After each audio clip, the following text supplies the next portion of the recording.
अचानक से कहाँ चले गए? पता नहीं कहाँ चले गए, मतलब अचानक से गायब हो गए। कब से गायब है?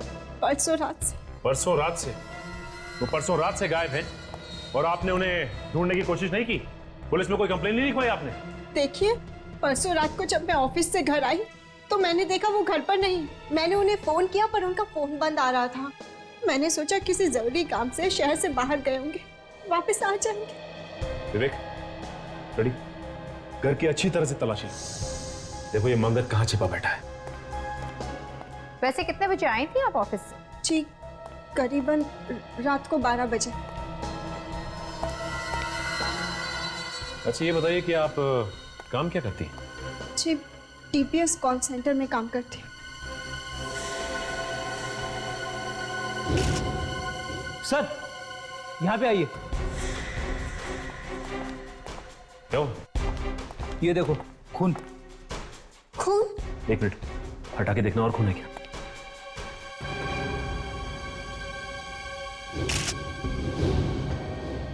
ओह माय गॉड, इतना सारा खून। मैडम आप ये बताइए कि ये खून आया कहाँ से इतना सारा? पता नहीं, ये खून कहाँ से आया? कमाल है, हम आपसे पूछ रहे हैं और आप हमसे पूछ रही है। सच में मुझे नहीं पता ये खून कहाँ से आया। मैं जब घर में आई तो यहाँ पर खून नहीं था। सर मुझे तो लगता है कि मंगत ने निशा पे यहीं पे हमला किया होगा। हाँ काजल, लगता तो ऐसा ही है। जल्दबाजी में उसे खून साफ करने का मौका नहीं मिला होगा, इसलिए उसने इसे कारपेट से ढक दिया। विवेक, ये खून का सैंपल उठा ले। और नीरू जी ये बताइए कि आपके पास अपने पति मंगत की फोटो तो होगी ना? है। अब उसकी फोटो लेके आइए, हम खुद पता लगा लेंगे कि ये मंगत कहाँ छिपा बैठा है। जी, लाती हूँ।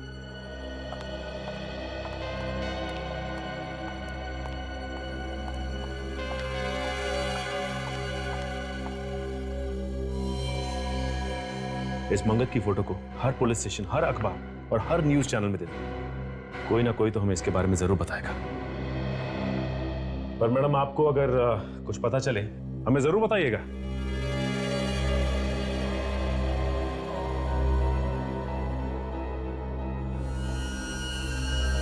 सचिन, इस आदमी के सर में भी ठीक वैसा ही घाव है जैसा हमें पुरानी लाशों में मिला था। 2 इंच चौड़ा और 3 इंच गहरा। मतलब सर हम ये कह सकते हैं कि निशा के सिर में जो हथियार घुसा हुआ है उसी हथियार से बाकी के भी खून किए गए और इस आदमी को भी उसी हथियार से मारा गया। हाँ सच, खूनी ने पहले इसे मारा और उसके बाद उसने निशा को मारने की कोशिश की। अच्छा, जो कार में से खून मिला था उससे कुछ पता चला क्या? कार में से जो हमें खून मिला है वो एक का नहीं 2 लोगों का है। 2 लोगों का खून? जी, 2 लोगों का। अच्छा, उसमें निशा का भी खून है या नहीं? निशा का तो खून है ही और साथ में इस आदमी का भी खून है जो यहाँ मरा पड़ा है। मतलब इस आदमी का भी खून मिला है? उस खून के बारे में कुछ पता चला जो हमें मंगत के घर से मिला था? वो खून भी इन दोनों लोगों का है, निशा का और इस आदमी का। मतलब साफ है, मंगत के घर में ये आदमी और निशा दोनों मौजूद थे। सर एक बात समझ में नहीं आई कि मंगत ने इस आदमी को अपने ही घर में क्यों मारा? कहीं और भी तो मार सकता था। और तो और उसने निशा को भी अपने ही घर में मारने की कोशिश की। सर, निशा के ड्राइविंग लाइसेंस पे जो एड्रेस लिखा था वहां पे मैं गया था। निशा के साथ एक लड़की रहती है, उसकी रूममेट दिव्या, वही बताएगी इस आदमी के बारे में। वो लड़की है कहाँ पे? वो सिटी लाइफ हॉस्पिटल में आने वाली है निशा से मिलने। इस लड़की से पूछना पड़ेगा ये आदमी है कौन। क्या इतने दिनों के बाद एक काम करने के लिए दिया और तुमने अभी तक किया ही नहीं? तुम तो दिन रात ऐसे ही लोगों के बीच में रहते हो ना। फिर देख, एक बात सुन ले, मुझे मालूम है अभी भी तुम चोरी करते हो और पॉकेट भी मारते हो। नहीं, तू मेरी बात सुन, मुझे सब कुछ मालूम है और कैसे भी करके इस आदमी के बारे में मुझे खबर लाके, कहाँ छुपा है, किसने छुपाया है, सब कुछ फिर से अपनी चोर कंपनी से पूछ और जल्दी से जल्दी बता। तेरा रोना सुनने के लिए मैंने फोन नहीं किया, समझा? सर, जिस चोर से उम्मीद थी उसने भी हाथ खड़े कर दिए। इसका एक ही मतलब है विवेक, ये मंगत किसी की मदद नहीं ले रहा है छुपने के लिए, छुपने का इंतजाम खुद कर रहा है। किसी खबरी तक को मालूम नहीं इसके बारे में। मैंने हर पुलिस स्टेशन में मंगत की फोटो दे रखी है सर। उन्होंने भी बोल दिया, bus station, railway station, hotels या जो भी कोई जगह हो जहाँ पे वो छुप सकता है, मैंने सब जगह खबर पहुंचा दी। हाँ लेकिन विवेक 24 घंटे हो गए, 24 घंटे, और अब तक खबर कैसे नहीं मिली? फिर सब लोग बार बार फोन कर रहे होंगे। सर सब पांचों मरने वालों के रिश्तेदार और घर वाले हैं। आइए आइए। सर क्या खूनी पकड़ा गया? जी नहीं, खूनी पकड़ा नहीं गया। हमें आपकी मदद चाहिए उसे पकड़ने के लिए। मेरा तो इकलौता बेटा था सर, मेरे घर का चिराग ही बुझा दिया उसने। पर आप जैसा कहेंगे हम करेंगे। ठीक है, इसे देखिए। क्या आप लोगों ने इसे कभी देखा है? पहचानते हो आप इसे? नहीं सर, हम नहीं जानते। कौन है ये सर? हमें लगता है इसी ने खून किया है आपके रिश्तेदारों का। हमने तो इसे कभी नहीं देखा है सर। पहले कभी नहीं देखा? नहीं सर। अच्छा एक बात बताओ, क्या आप लोग एक दूसरे को जानते हैं? आप लोगों का कोई रिश्ता संबंध है? हम लोग आज पहली बार मिले हैं। चलो ठीक है, कोई बात नहीं। मगर हाँ, अगर जरूरत पड़े तो हम आपको बुला लेंगे। जाइए। बड़ी अजीब बात है, ये लोग एक दूसरे को जानते तक नहीं, ना कोई रिश्ता संबंध है, ना इन लोगों ने मंगत को भी देखा है, फिर भी इनके रिश्तेदारों का ही खून क्यों हुआ? सर हो सकता है खूनी ने खून करने के बाद अपना नाम और हुलिया वगैरह बदल दिया हो सकता है। एक बात पर गौर किया तुम लोगों ने इस केस में? वो क्या सर? आओ देखो, जो 5 लाशें हमें मर के दलदल में मिली है, वो पांचों के 5 लोग शहर में अलग अलग जगहों पर रहते थे। दहीसर, विरार, बोरीवली, मलाड, गोरेगांव, और ये पांचों के 5 लोगों की लाश मिली हमें यहां पर मर के दलदल में। और वो जो 6ठी लाश है जो हमें निशा के गाड़ी के डिक्की में से मिली, वो मिली शहर के बिल्कुल दूसरे कोने में, सायन। सर कहीं ऐसा तो नहीं कि जब खूनी लाश को ले जा रहा था तो अचानक निशा को होश आ गया, वो चिल्लाने लगी और खूनी डर के मारे कार को वहीं छोड़कर भाग गया हो? नहीं काजल, मुझे नहीं लगता। मुझे तो लगता कि जो लाश हमें निशा के गाड़ी में से मिली उसका खूनी कोई और ही है। ये खूनी एक तरफ और इन 5 लोगों का खून करने वाला दूसरी तरफ। वो कैसे सर? वो ऐसे विवेक कि अगर ये 5 खून करने वाले खूनी ने ये 6ठा खून भी किया होता तो वो जो लाश हमें निशा के गाड़ी में शहर के दूसरे कोने में मिली है, वो लाश वहां पर नहीं होती बल्कि वहां मर के दलदल में फेंक देता। मगर ऐसा नहीं हुआ। इस मंगत के बीवी से जाकर फिर से मिलना होगा। निशा की गाड़ी की डिक्की में जो लाश मिली थी उसकी फोटो दिखाते हैं। आप देखते क्या रिस्पॉन्स रहती है।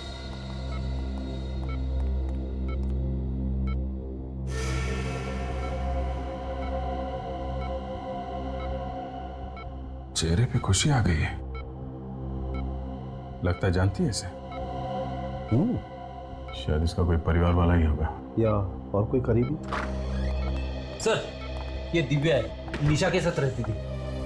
ओह माय गॉड, निशा! एक मिनट प्लीज डोंट टच। इसकी ये हालत किसने की है? जिसने भी किया है बहुत जल्दी पकड़ा जाएगा।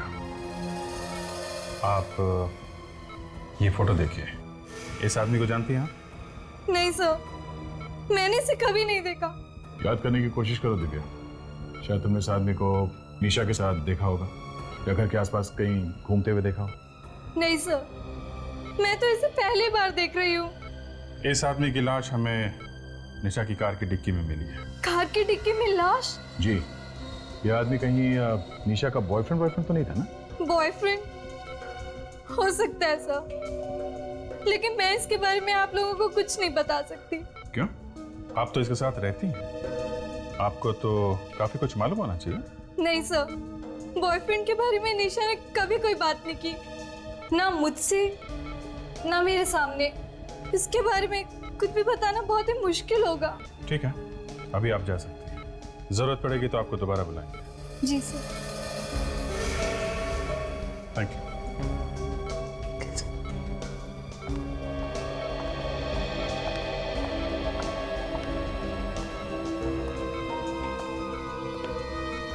लगता है ये लड़की कुछ छुपा रही है।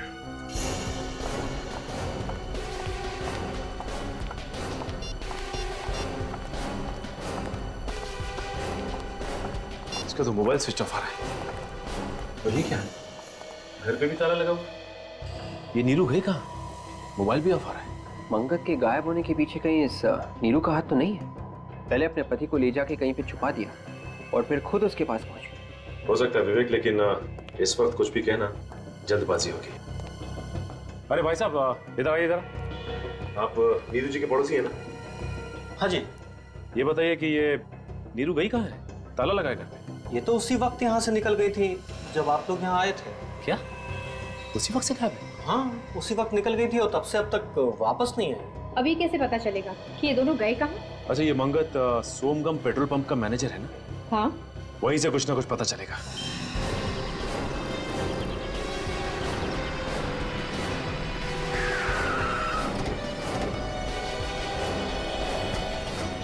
क्या हुआ है यहाँ पे? इतने सारे लोग काम धंधा छोड़ के कैबिन के बाहर क्यों खड़े हैं भीड़ लगा के? तो मुझे तो लगता है कोई गड़बड़ हो गई है। क्या भीड़ लगा रखी है? चलो हटो, हटिए हटिए। क्या हुआ है? तो किसी ने कंप्यूटर की हार्ड डिस्क चोरी कर ली सर। क्या? इतने सारे लोगों के सामने कंप्यूटर की हार्ड डिस्क चुरा ली, वो भी दिन दहाड़े? चारों तरफ लोग ही लोग हैं। ये क्या है? कमरे का सारा सामान भी बिखरा पड़ा है। किसने किया है? पता नहीं सर। पता नहीं मतलब? आप लोग थे ना यहाँ पर? मैम हम लोग तो उस तरफ काम कर रहे थे और कमरे में कोई भी नहीं था। एकाएक मैं यहाँ आता हूँ तो देखता हूँ कि कंप्यूटर की हार्ड डिस्क गायब है और सारा सामान बिखरा पड़ा है। किसी को देखा यहाँ से भागते हुए? नहीं मैम, भागते तो किसी को नहीं देखा।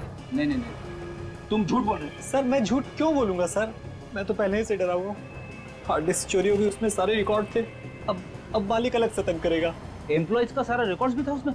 हाँ सर। अच्छा, मंगत के बारे में तुम और क्या जानते हो? मैम मुझे और कुछ भी नहीं मालूम, जो भी मालूम था सब बता चुका हूँ। ये मंगत कितने दिनों से काम कर रहा था यहाँ पे? यही कोई 2 महीने। मंगत के परिवार वाले या उसके रिश्तेदारों के बारे में कुछ जानते हो? मैम उनके रिश्तेदारों से हमें क्या लेना देना। इससे पहले कहाँ पे काम करता था वो? ये भी नहीं मालूम। तो मुझे तो लगता है कि ये हार्ड डिस्क नीरू ने ही चुराया है। चुरा के जाएगी कहाँ? सीआईडी उसे पकड़ ही लेगी। इसकी बीवी गायब है। पेट्रोल पंप पे जहां पे ये नौकरी करता था वहां से इसके रिकॉर्ड्स गायब है। अब इसे ढूंढे तो ढूंढे कैसे? से फोटो जहाँ खींची गई है वहीं से कोई जानकारी मिल सकती है। हाँ, मगर ये तस्वीर कहाँ खींची गई है ये पता चलेगा कैसे? हाँ विवेक, पता चल सकता है, पता चल सकता है। इधर आओ। Yes sir. देखो फोटो में पीछे की तरफ कुछ दिख रहा है, स्कैन करके देखो। Yes sir.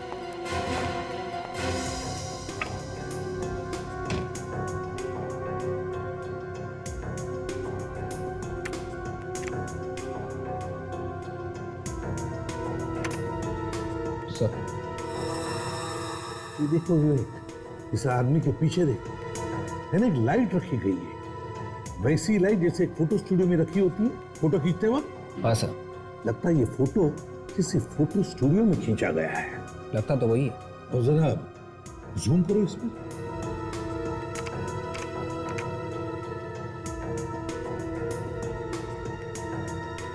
ये देखो, इस तरफ देखो फोटो में खिड़की जैसी है। सर खिड़की के बाहर कुछ दिख रहा है लेकिन साफ साफ नहीं दिख रहा। हाँ, साफ दिख नहीं रहा है, उसे शार्प करो जरा, शार्प करो। Yes sir.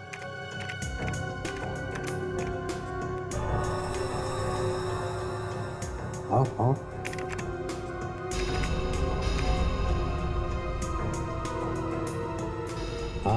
RASM, ये क्या है? आई सर, आई। रश्मि थिएटर। सी रश्मि थिएटर तो सिकंदरपुर एरिया में है। सिकंदरपुर एरिया? किसी को कुछ भी पता नहीं चलेगा। पता लग गया ना तो बहुत बड़ी मुसीबत फंस जाएंगे हम लोग। यार मैं हूं ना यार। देख लो। Good morning ma'am. Good morning. Rohit, अगर डैडी ने देख लिया ना हम रोज जॉगिंग के बहाने यहाँ मिलते हैं तो तुम्हें तो शहर छोड़ के भागना पड़ेगा। नहीं देखो, तुम भागने की बात मत करो।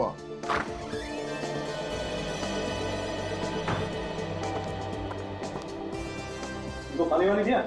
सर आपने ही तो कहा था जब तक मांगे ना पानी मत देना, देना तो मिनरल वाटर। जाके पानी दो।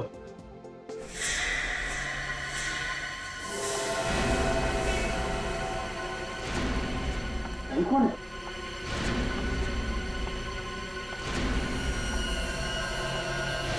अरे क्या हुआ तुम्हें?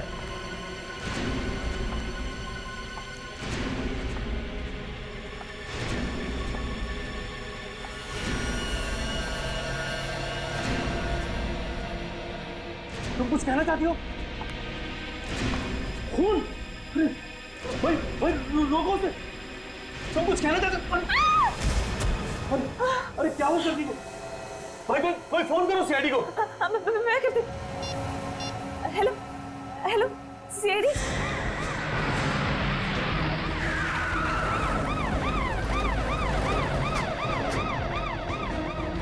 हटिए, चलो हटो हटो हटिए।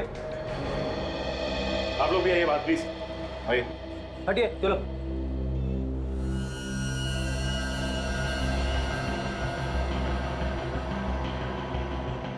बॉस, ये लड़की जिंदा है, हॉस्पिटल लेके जाना पड़ेगा। विवेक, स्ट्रेचर मंगवा। Yes sir.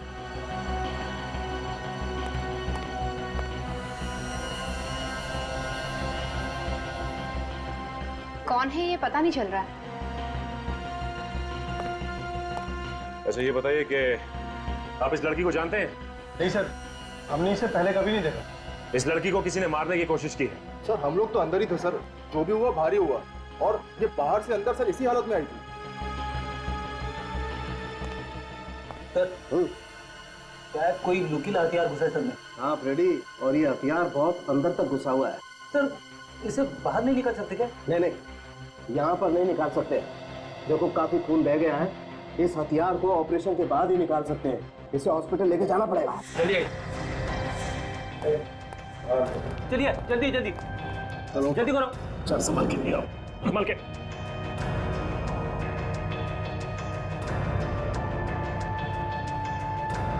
चलो ले जाओ, चलो लेके जाओ तुरंत। अरे चलो सचिन, मैं हॉस्पिटल लेके जाता हूँ। चलो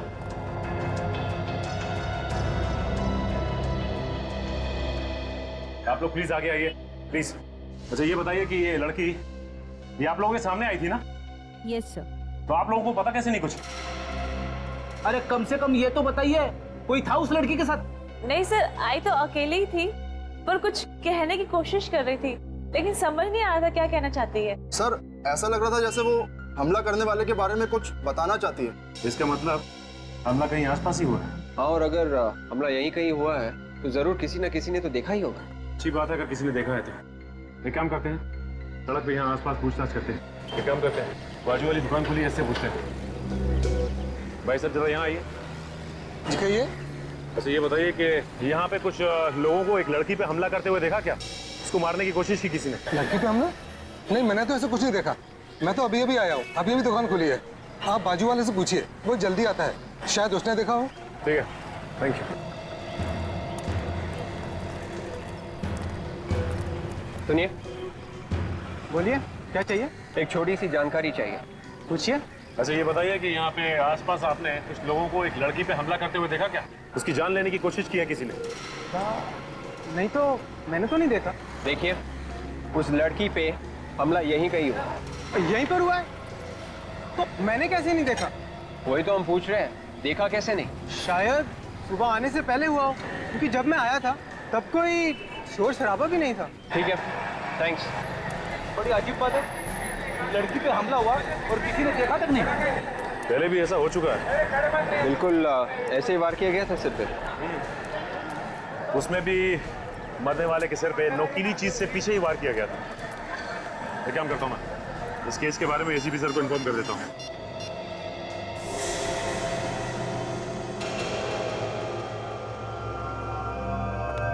सब 5 केसेस की फाइल्स आ गई जैसे आपने मंगाई थी। तो फिर देखो देखो क्या हर एक केस में उसी तरह का हथियार इस्तेमाल हुआ है जैसे उस लड़की के सिर में लगा है। देखो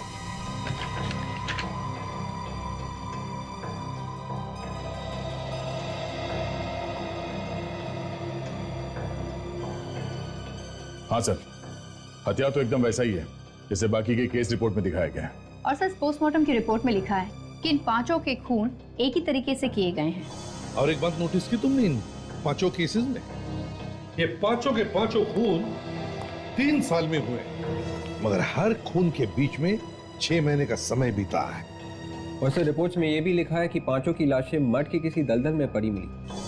क्योंकि खूनी जानता है कि दलदल की जैसे कोई अच्छी जगह हो ही नहीं सकती अगर लाश को ठिकाने लगाना है तो। हाँ सर, मगर ये खूनी इस वक्त हो कहाँ सकता है?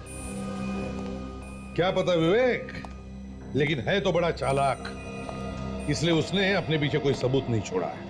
और जैसे उसे पता चला कि सीआईडी उसके पीछे पड़ी है, गायब हो गया। ऐसा लगता है वही खूनी फिर से आ गया शहर में। वही पता लगाना है दया कि क्या ये वही खूनी है या फिर कोई और है जो इसी तरह का हथियार इस्तेमाल कर रहा है खून करने में। तो ये जितने लोग मरे हैं, ये हरीश, सुरेश, रमन, दानिश और मदन, उन पांचों की उम्र 25 और 30 साल के बीच में ही थी सर। तुम कहना चाहते हो कि खूनी सिर्फ जवान लोगों को अपना निशाना बना रहा है? हाँ सर, ये बात और एक बात सर। वो क्या? सर, सीरियल किलर ने इन पांचों का खून किया, पांचों के 5 लड़के थे, लेकिन इस बार उसने एक लड़की को अपना शिकार क्यों बनाया?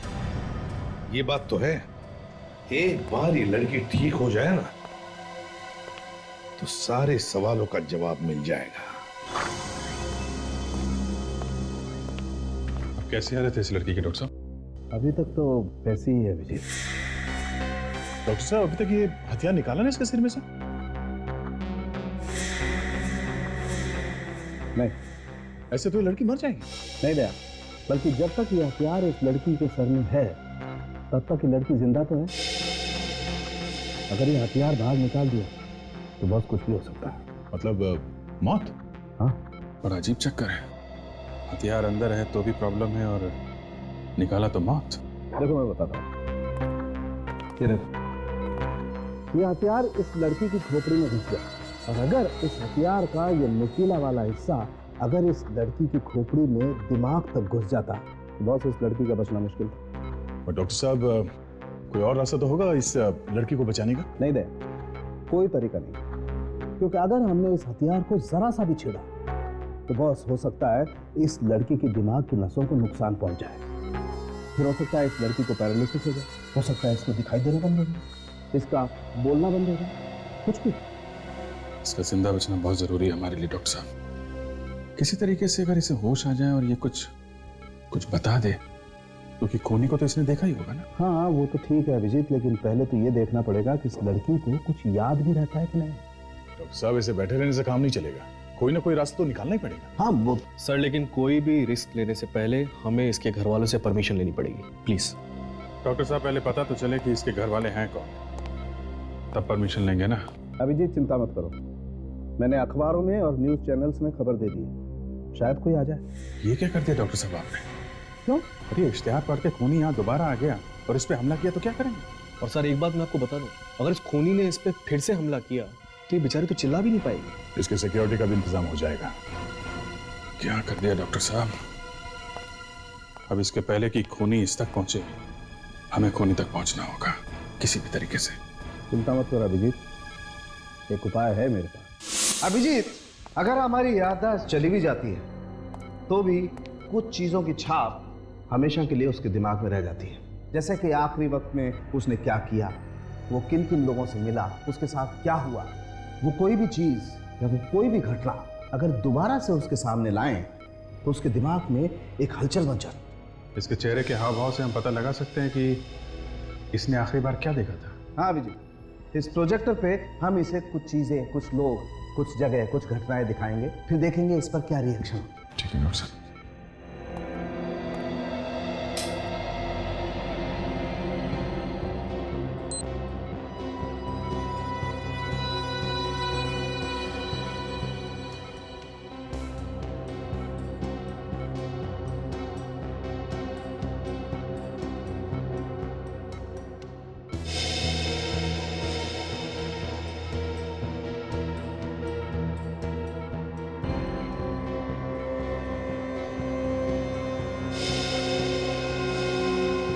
डॉक्टर साहब इसे कुछ क्रिमिनल्स की फोटो दिखाते हैं, खूनी की, शायद उसे देख के कुछ हलचल हो। हाँ।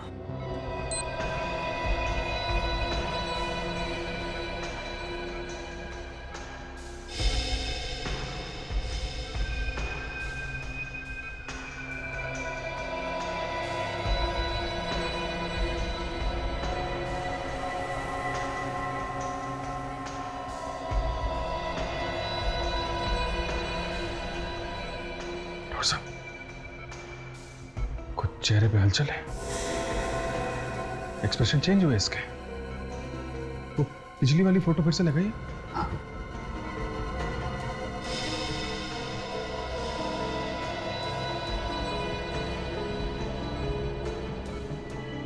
इस फोटो को देख के तो कोई एक्सप्रेशन चेंज नहीं हुआ। सर अब अगला इमेज फिर से दिखाइए।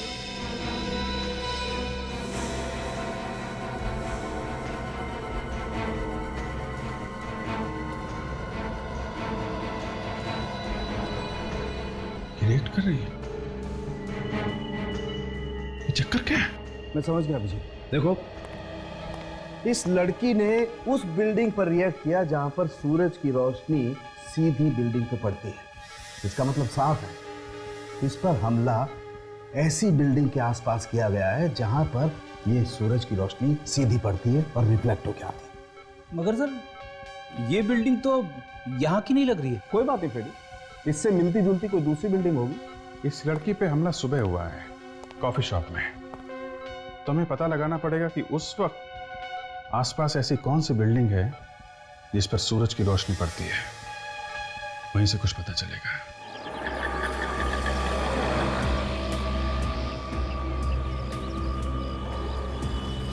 सर लगता है इन बिल्डिंग में से ही कोई बिल्डिंग होगी सर।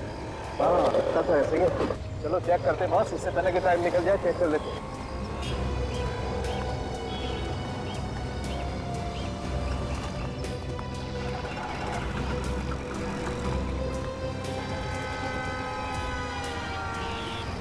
यही बिल्डिंग है, ये देखो, सन डायरेक्ट इस बिल्डिंग पर पड़ रहा है।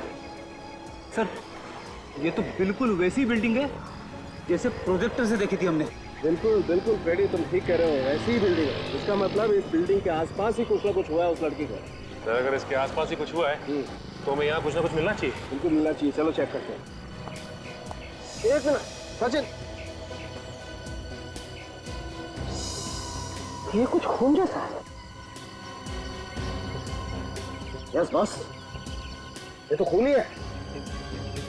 चल के देखते हैं सर।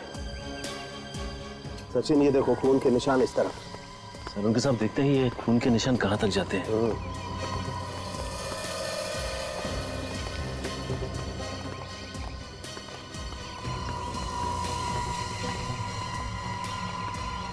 अरे सामने तो गाड़ी खड़ी है।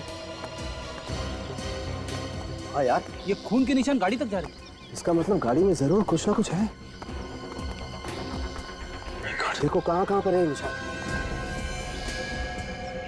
गाड़ी के आगे तो खून नहीं है, खून यहीं तक है सर। मतलब ये निशान डिक्की में से निकल रहे हैं। इसका मतलब इस डिक्की के में कुछ, अरे यार डिक्की का लॉक तो खुला हुआ है। ओह माय गॉड, लाश जरा निकालो।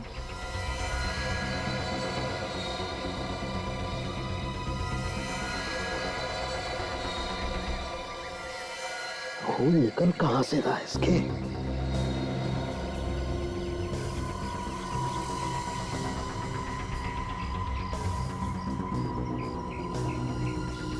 ये देखो बॉस, यहाँ सर पर है ये चोट का निशान, और ये भी उसी हथियार से मारा गया है जिस हथियार से वो लड़की मारी गई है। नुकीला हथियार, घाव काफी गहरा है बॉस। काजल देखो इसके पास से कुछ आईडी वाईडी मिलता है क्या?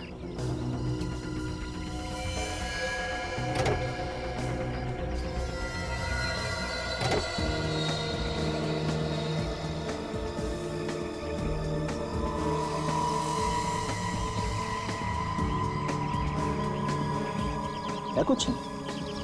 नहीं, कुछ भी नहीं मिला। सर कार की पिछली सीट पे खून लगा है। यस, और आगे की सीट पे भी बहुत सारा खून है। एक मिनट जरा सैंपल ले लेते हैं।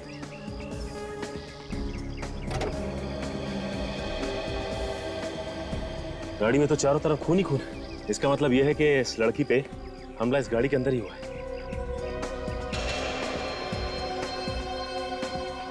देखो विवेक, कुछ और मिलता है क्या?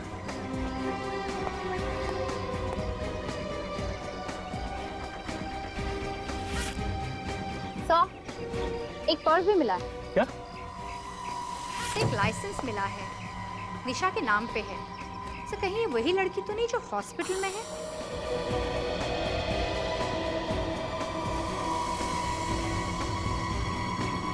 इसमें पेट्रोल पंप का रसीद है। कल शाम को इस गाड़ी में पेट्रोल भराया गया था क्रेडिट कार्ड से। एक बात तो साफ हो गई, जिस लड़की के सिर में नुकीला हथियार घुसा है, ये कार उसी की है और उसी का नाम निशा है। सचिन, मैं इस लाश को लैब लेके जाता हूँ। हाँ सर। फ्रेडी काजल, तुम इस सोमगम पेट्रोल पंप पे जाके देखो, कुछ मिलता है क्या?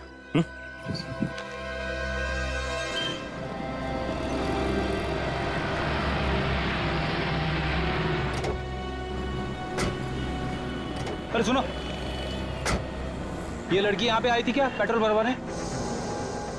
आप लोग सर? हम लोग सीआईडी से। अच्छा, हाँ सर आई थी, कल शाम को आई थी। तुम जानते हो इसे? हाँ सर जानते हैं, ये तो हमारी निशा मैम है, हमारी रेगुलर कस्टमर हैं। और कल तो हमारे मंगत साहब से इनका झगड़ा भी हो गया था। ये मंगत कौन है? हमारे मैनेजर साहब। मैनेजर के साथ झगड़ा हुआ? किस बात पे? ये तो पता नहीं साहब किस बात पे, लेकिन हाँ बात बहुत बढ़ गई थी साहब। अच्छा, बुलाओ जरा तुम्हारे इस मंगत को। सर वो तो आज आए नहीं। क्यों, कहाँ गए? सर झगड़े के बाद जब निशा मैडम यहाँ से गई तो वो भी पीछे पीछे चले गए, और उसके बाद अभी तक नहीं आए वो।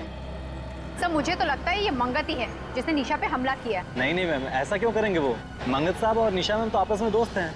निशा और मंगत दोस्त है? हाँ सर, उस दिन जब मैम यहाँ से गई तो पीछे पीछे सर भी गए, तो हमने सोचा वो मनाने गए होंगे, लेकिन जाते जाते निशा मैम बोल रही थी कि तुम मुझे ऐसे नहीं छोड़ सकते। तो हमें इस मंगत से मिलना होगा। इस मंगत का एड्रेस दो। आराम नगर में रहते हैं सर, 2/26 में।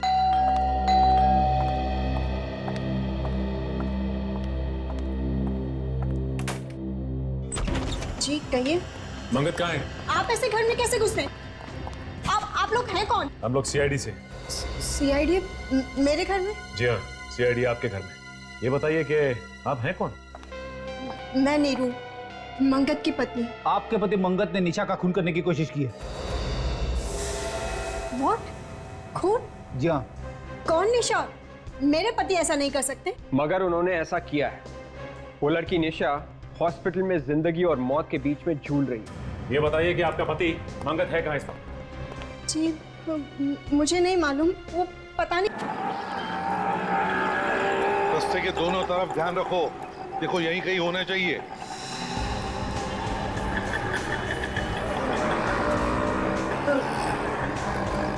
यहाँ तो रश्मि थिएटर दिख रहा है सर, इसका मतलब इसके अपोजिट फोटो स्टूडियो होना चाहिए। कहीं वो तो नहीं है सर? अरे वाह फ्रेडी, तुम्हारी आंखें तो बिल्कुल ठीक ठाक हो गई। अरे सर, मेरी आंखें कब खराब थी? चलो देखते हैं।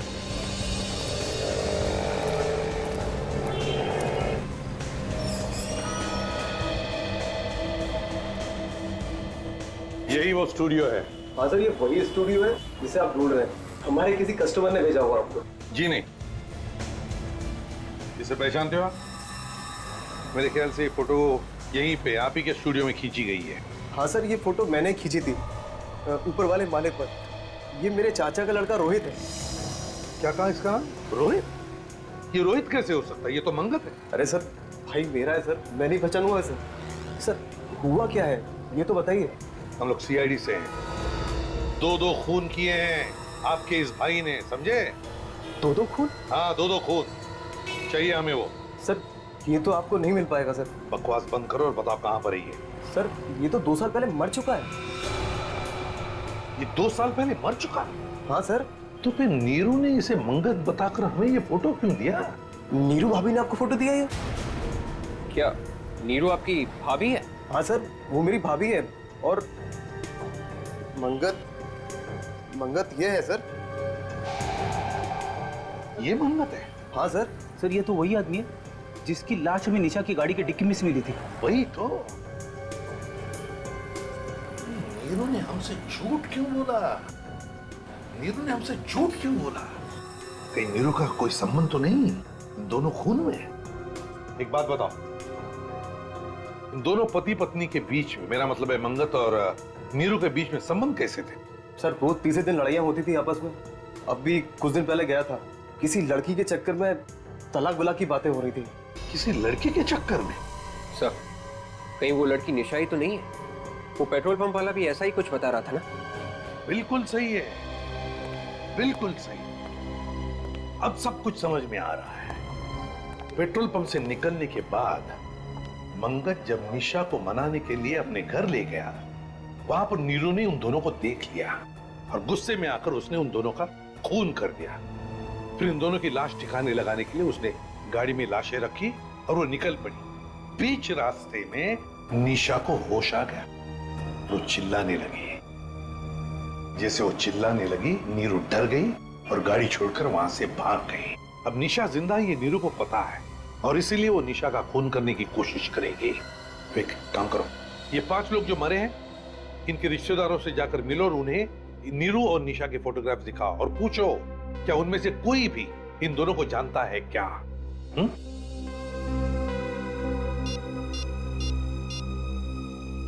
अभिजीत, जल्दी सिटी लाइफ हॉस्पिटल पहुंच जाओ, फ्रेडी भी वहीं पर आएगा।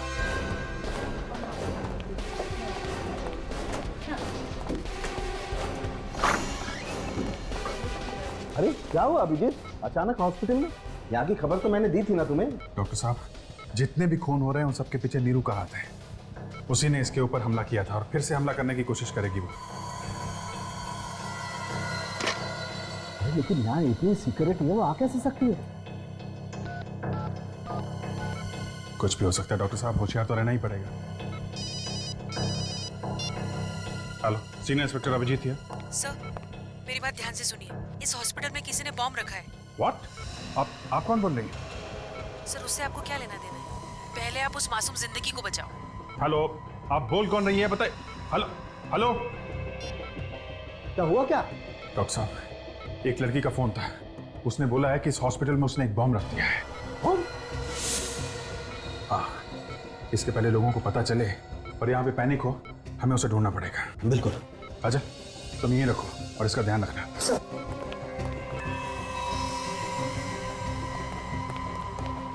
पूरा हॉस्पिटल अच्छी तरीके से चेक करना पड़ेगा। बम स्क्वाड को फोन करो। सर, कहीं उनके आने से पहले बम फट गया तो? क्या मतलब? भागना चाहते हो? भागना है तो अभी निकल जाओ, निकलो यहाँ से। सर, मैं अपनी जान देने के लिए तैयार हूँ सर। ठीक है, ढूंढो। तब तक मैं चेक करता हूँ ये नंबर कहाँ से आता।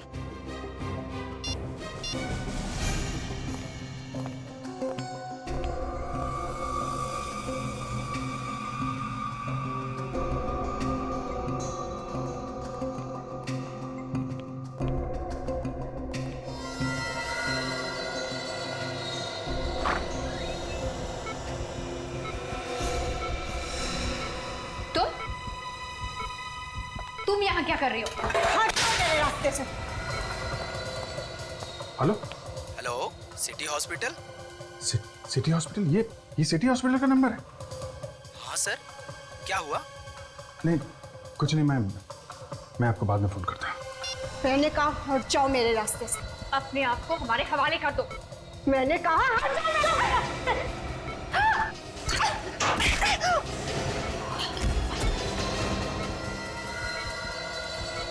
इसका मतलब नीरू यहीं पे है। आज मैं तुझे नहीं छोड़ूंगी। तूने मेरे से मेरा सुहाग छीना है। क्या हुआ? सर, वो बॉम्ब की बात नकली थी। ये नीरू यहीं पे है, इसकी जान को खतरा है। आज मैं तुझे नहीं छोड़ूंगी। बस नीरू, तुम्हारा खेल खत्म हो गया। इसने मेरे पति मंगत का खून किया है। मैं इसे नहीं छोड़ूंगी। नहीं नहीं, देखो, जो तुम कर रही हो बहुत गलत कर रही हो। ये चाकू मुझे दो।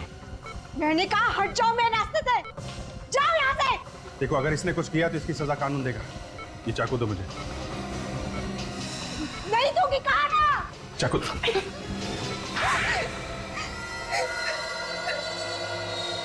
बताओ, क्या वजह थी जो तुम निशा को मारना चाहती थी? इसने मुझसे मेरा पति छीन लिया था। मैंने इसे बहुत बार समझाया कि उनका पीछा छोड़ दे, लेकिन ये नहीं मानी। तब तुमने इसे मारने की कोशिश की, मगर ये बच गई। मैंने इसे इसलिए मारने की कोशिश नहीं की। मैंने अपने पति को धमकी दी थी कि उसे हम दोनों में से किसी एक को चुनना हो, और वो मेरे साथ रहना चाहते थे। फिर उस रात जब मैं ऑफिस से घर वापस लौट रही थी तो मैंने देखा कि निशा ने मेरे पति मंगत का खून कर दिया था और ये उनकी लाश कार में डालकर ले जा रही थी और इसके हाथ में वो नुकीला हथियार भी था। अपने पति को मरा हुआ देख के तुमसे रहा नहीं गया और फिर उसी नुकीले हथियार से तुमने निशा को खून करने की कोशिश की। हाँ। निशा पर हमला करने के बाद मैं डर गई थी। मुझे समझ में नहीं आ रहा था कि मैंने ये सब क्यों किया। फिर क्या किया तुमने? मैं दोनों को उसी कार में डालकर ले जा रही थी कहीं दूर फेंकने के लिए, लेकिन रास्ते में निशा उठ गई और मुझे लगा कि ये चिल्ला देगी और मैं पकड़ी जाऊंगी, इसलिए मैंने गाड़ी वहीं छोड़ दी और मैं भाग गई। तो मंगत का खून निशा ने इसलिए किया क्योंकि मंगत इसे छोड़ने वाला था, है ना? हाँ। सर आपने जिस कनेक्शन के बारे में पता करने के लिए कहा था, निशा और उन मरे हुए 5 लोगों के बीच कनेक्शन मिला? हाँ सर, आपका शक बिल्कुल सही निकला सर। निशा को वो सब लोग जानते हैं सर। उनके परिवार वालों ने यह भी कहा है कि निशा को उन सब के साथ अफेयर चल रहा था, और जैसे ही निशा ने उन सब के साथ संबंध तोड़ा, उसके कुछ ही दिनों बाद उन सब का खून हो गया। तो निशा ही वो सीरियल किलर है जिसकी हमें तलाश थी। 6 खून किए इस निशा ने। मगर नीरू, तुम माना कि निशा ने तुम्हारे पति का खून किया, लेकिन इसका मतलब यह नहीं कि तुम कानून को अपने हाथ में लो। पुलिस की मदद ले सकती थी तुम, लेकिन तुमने नहीं ली। अब इस गुनाह की सजा भी मिलेगी तुम्हें, शायद जिंदगी भर जेल।